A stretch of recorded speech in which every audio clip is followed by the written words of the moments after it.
National budget.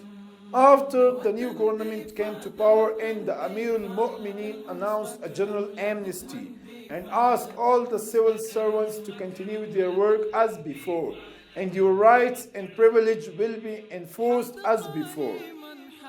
In the year 1400, the total number of government employees was reported to be 4,05,863, of which 78% were male and 22% were female employees.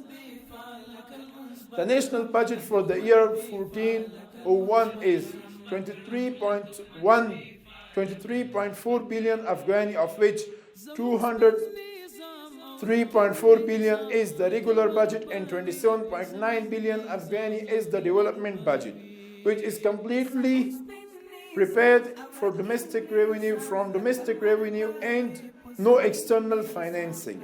The budget targeted for the year 1401 was set above 186 billion Afghani, and the budget deficit is estimated at 44 million Afghani.